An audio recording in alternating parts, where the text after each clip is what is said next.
Et de cette présidentielle française, on en parle avec Sergio Coronado, porte-parole d'Eva Joly, candidate d'Europe Écologie Les Verts. Bonjour Monsieur Coronado. Bonjour.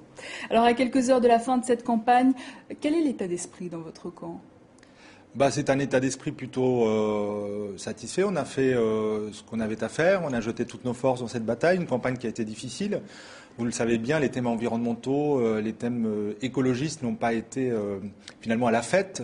Les journalistes ont préféré parfois s'occuper de thèmes périphériques, la viande halal, le permis de conduire, et des thèmes prioritaires n'ont pas fait l'objet de beaucoup de débats ou beaucoup d'intérêt de la part des médias.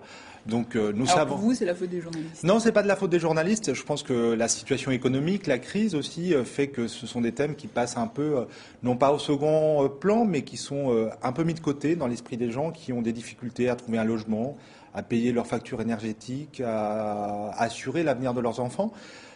Ce que je sais, c'est que ces thèmes-là reviendront au devant de la scène très tôt, puisque un des premiers rendez-vous internationaux du futur président sera le sommet international Rio+20, donc qui aura à traiter de l'état de la planète 20 ans après le premier sommet où on s'était penché sur la situation environnementale.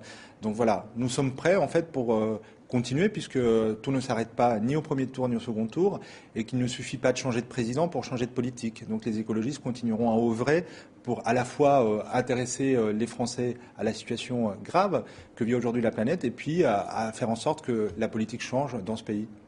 Alors l'objectif de votre candidate, Eva Joly, est de battre les 5,2% de Noël Mamère en 2002. Aujourd'hui, vous êtes à 2% dans les sondages. C'est plutôt mal parti, non ? J'en sais rien. Enfin, Noël Mamère n'a jamais été très haut dans les sondages, et à un moment en tout cas en 2002, quand toute la gauche avait dévissé, comme on dit classiquement, lui avait réussi finalement à se maintenir à une hauteur inespérée. Donc moi j'attends dimanche. Et puis on verra le choix des électeurs. On sait qu'une partie des électeurs se prononce même parfois dans l'isoloir. Donc je crois que la campagne, il faut la mener jusqu'au bout. Donc ce que nous faisons aujourd'hui ici sur le plateau, et puis sur les marchés, dans les porte-à-porte que nous organisons. Alors admettons que la gauche, les socialistes, gagnent cette présidentielle. Qu'en sera-t-il de l'accord signé en novembre dernier entre le PS et les Verts ? Je crois que gouverner, c'est respecter aussi la parole qu'on donne aux Français sur des engagements précis, ce qu'a fait François Hollande sur toute une série de mesures, mais c'est aussi respecter la parole qu'on donne à son partenaire pour construire une majorité parlementaire.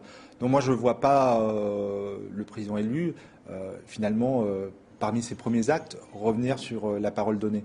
Donc j'ai pas trop d'inquiétude sur ces questions-là, mais ça ne veut pas dire que tout s'arrête à un accord signé entre deux formations politiques. L'accord, c'est une base de confiance pour mener à bien quelques mesures nécessaires pour assurer le minimum d'un changement de politique. Mais la politique, elle ne fait que commencer après un changement de président et un changement de majorité. Donc nous serons là pour sortir du nucléaire, pour reconvertir l'industrie vers des solutions plus durables. Ce sont les mesures prioritaires pour vous ? Oui.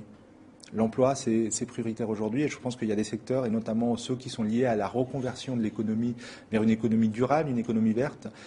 Ce sont des secteurs qui sont créateurs d'emplois durables et non délocalisables. Je crois que c'est une priorité, oui, et nous en avons fait un des thèmes principaux de notre campagne.